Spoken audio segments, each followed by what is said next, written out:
ما وارد ماه شعبان شدیم، ماه عبادت، ماه توسل، ماه مناجات.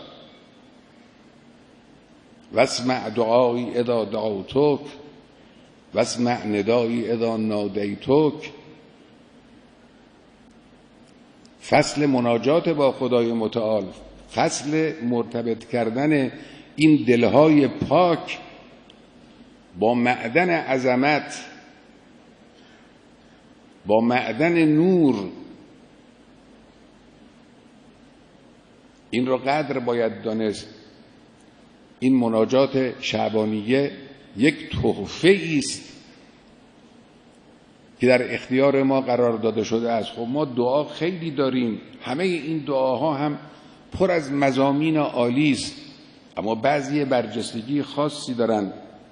من از امام بزرگوار رضوان الله علیه سوال کردم، گفتم در این میان این دعاهایی که از ائمه علیهم السلام رسیده است، شما به کدام دعا بیشتر علاقه‌مندید و دل بسته اید؟ فرمودند به دعای کمیل و مناجات شعبانیه.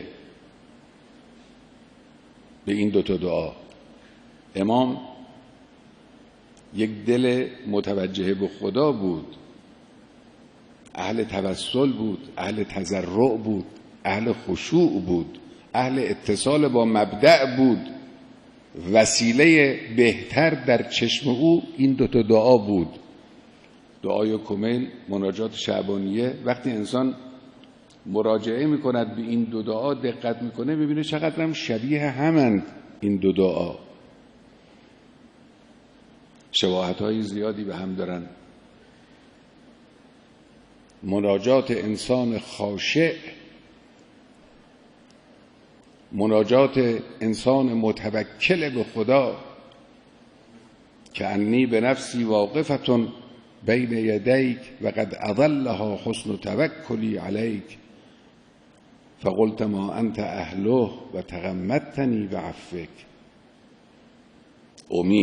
امید به مغفرت الهی، به رحمت الهی، به توجه الهی.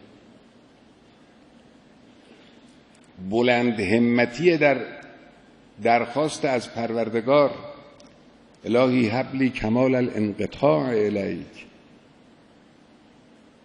و انر ابصار قلوبنا بضیاء نظرها الیک. ماه شعبان یک چنین ماهی است،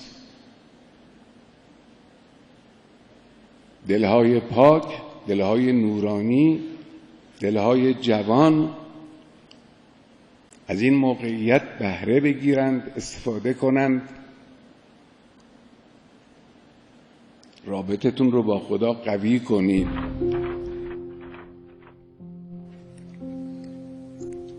کأنی به نفسی واقفتون بین یدیک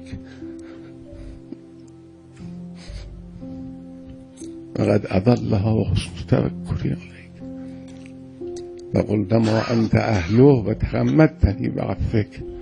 امیدواریم انشاءالله خدای متعال اینا رو مشمول این فقره مناجات شعبانیه قرار بده.